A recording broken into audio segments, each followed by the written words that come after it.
Hi అండి, welcome to మా తులసి పూజ home logs. అందరూ ఎలా ఉన్నారండి? నేనైతే చాలా బాగున్నాను. ఈరోజు రెసిపీ ఏంటంటే క్యాప్సికమ్ మసాలా కర్రీ. వామ్మో, క్యాప్సికమ్ ఫ్లేవరే నచ్చదు మాకు, క్యాప్సికమ్ కర్రీ అంటేనే మాకు ఇష్టం లేదు అనేవాళ్ళు ఉంటారు కదా అండి. ఎందుకంటే మా ఇంట్లో కూడా ఇలాగే అనేవాళ్ళు. ఒకసారి నేను ఇలాగా క్యాప్సికమ్ మసాలా కర్రీని చేసి పెట్టానండి. మా పిల్లలు అయితే లొట్టలేసుకొని తినేశారు, అంత టేస్టీగా ఉందని. ఇక ఏమాత్రం లేట్ చేయకుండా ఈ క్యాప్సికమ్ మసాలా కర్రీని ఎలా చేసుకోవాలో చూపిస్తాను పదండి. ముందుగా అయితే ఒక చిన్న మిక్సీ జార్ తీసుకోండి. అందులోకి ఒక పావు కప్పు వరకు పచ్చి కొబ్బరి ముక్కల్ని వేసుకోండి. మీ దగ్గర పచ్చి కొబ్బరి ముక్కలు లేదు అంటే గనక ఎండు కొబ్బరి ముక్కలైనా వేసుకోవచ్చు. ఒక 2 టేబుల్ స్పూన్ల వరకు దోరగా వేయించుకున్న పల్లీల్ని వేసుకోండి. ఒక 5-6 వెల్లుల్లి రెబ్బలు, 1 ఇంచు అల్లం ముక్కలు వేసుకోండి. కొద్దిగా కొత్తిమీరని వేసుకోండి. ఒక పావు కప్పు వరకు నీళ్లు పోసుకొని మెత్తని పేస్ట్ లాగా గ్రైండ్ చేసుకొని తీసుకోండి. ఇలా గ్రైండ్ చేసుకున్న ఈ పేస్ట్ అంతా కాసేపు పక్కన పెట్టేసుకోండి. ఇప్పుడు స్టవ్ మీద ఒక కడాయి పెట్టుకొని అందులోకి 3 టేబుల్ స్పూన్ల వరకు ఆయిల్ వేసుకొని 1 టీ స్పూన్ పోపు దినుసులు, 2 ఎండుమిర్చిని కట్ చేసుకొని వేసుకోండి. 1 కప్పు ఉల్లిపాయ ముక్కల్ని వేసుకోండి.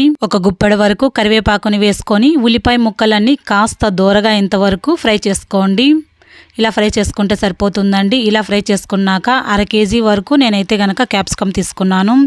ఈ సైజులో అయితే ముక్కలుగా కట్ చేసి పెట్టుకున్నానండి. ఇలా కట్ చేసుకున్న క్యాప్సికమ్ ముక్కలన్నీ కూడా ఈ పోపులోకి వేసుకోవాలి.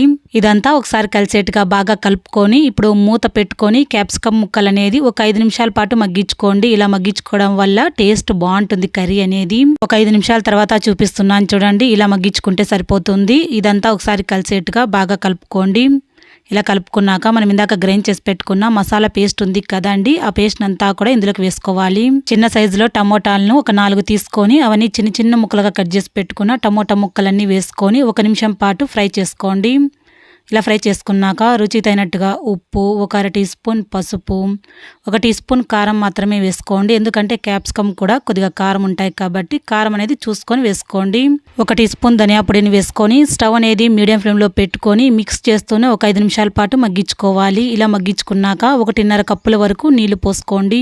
ఇదంతా మిక్స్ చేసుకొని మూత పెట్టుకొని మెత్తగా ఇంతవరకు ఉడికించుకుంటే ఎంతో టేస్టీ అయిన క్యాప్సికమ్ మసాలా కర్రీ రెడీ అయిపోతుంది. చాలా అంటే చాలా టేస్టీగా ఉంటుంది.